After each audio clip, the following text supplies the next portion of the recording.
Senator Jim Inhofe is, of course, very well known for being a climate change denier. Now, Senator Inhofe is going to go on Tony Perkins' Washington Watch radio program and talk about how climate change is not really an issue, nobody really cares about it, and by the way, it's not even a thing because guess what? God. I know there are some out there, probably a couple hundred people, who actually believe that the world's coming to an end and global warming man-made global warming is going to cause it.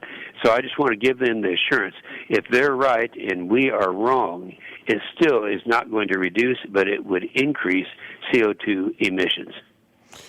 Yeah, the ability to actually stop it if it's happening by man's activities is, as you pointed out, you just can't do it. They don't understand. God's still up there. There's a reason for this to happen. And I'm going from memory on this, but I've said it so many times, it's a reminder of people. You go back to 1895. In 1895, that began the first cold, and they call it the first ice age. They actually coined that phrase then. Then 30 years later, in 1918, it turned into a warm, and that's when they started using global warming. Then in 1945, we had another period start that was a cold period. And then in 1975, it turned warmer again, and we've been in a pause since then. Now, here's the interesting thing.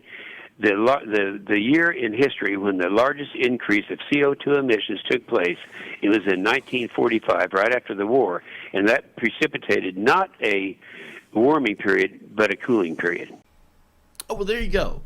So God's up there. He's going to handle everything. And even though God's up there, we're going to ignore the data because you know what? We're going to cherry pick some shit from different years to try and show that, sometimes it's warmer, sometimes it's cooler. No. According to atmospheric data, you're fucking wrong. You're cherry picking data. For example, according to atmospheric data, actual atmospheric data, CO2 concentrations have increased by more than 40% since the pre-industrial times, right? Now that went from approximately 280 parts per million in the 18th century to about 396 parts per million in 2013. In April of 2014, the monthly average of concentration at Mauna Loa exceeding 400 ppm for the first time in human history, right? So the current CO2 level right now, according to atmospheric data, is actually higher than it has been in 800,000 years. Now, James Inhofe is saying that, we've got higher carbon and everything, but we're still having warming and cooling periods. In fact, we're undergoing global cooling. This guy's a fucking moron. And here's why. Every year, we keep breaking record global temperatures. We're not breaking... This isn't just in America, okay? This is what Jim Inhofe is looking at. He's looking at one place at one time. And when you look at selective places at selective times, you're going to get selective data. You're going to get data that fits whatever the fuck you want it to. But when you look at everything at a macro scale, when you look at everything as a whole,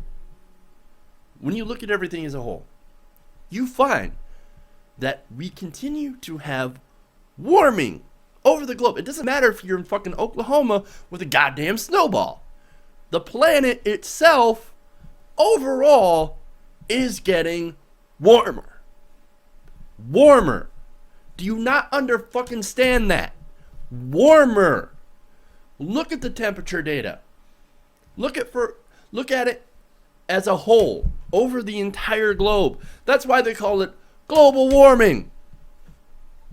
But no, this guy looks at selective data, cherry picks out what he wants to see, and says, global cooling. Hey, it was cold outside yesterday. So much for global warming. No, you're a fucking moron.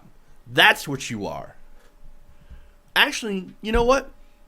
He's not just a moron. He's also a fucking shill.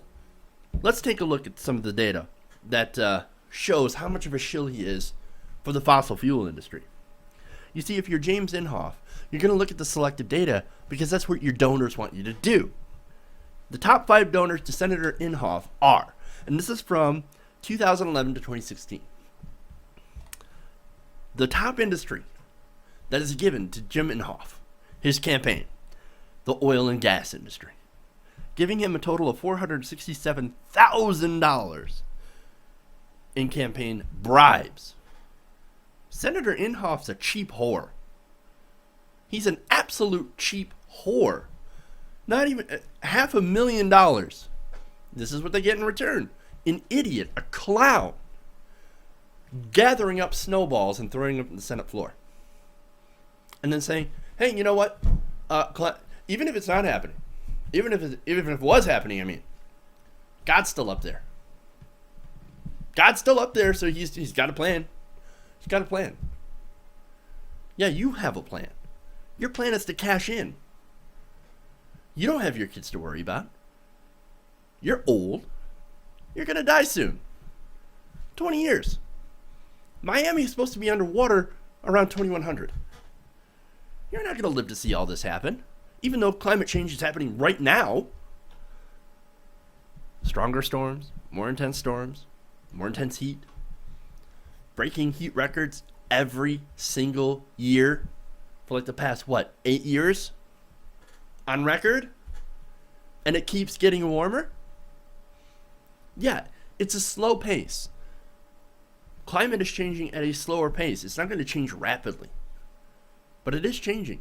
And it's not going to change rapidly enough for people like Inhofe to give a shit. Especially since they're getting paid. They're getting paid not to give a shit. Well, I'm not going to be alive, so what is it going to matter to me? What matters to me is cold, hard cash in my fucking wallet. That's what matters to me. This is why Jim Inhofe is out here saying this bullshit and spreading this selective data. You can look at those charts and you can isolate certain sections where the climate has fluctuated. But when you look at the data overall, and I've said this before, you look at the data overall and you're going to see a huge trend upward. Yes, dips and troughs, but it goes upward. Because overall, the planet is warming. And no amount of denial can change those facts. Facts matter, motherfucker.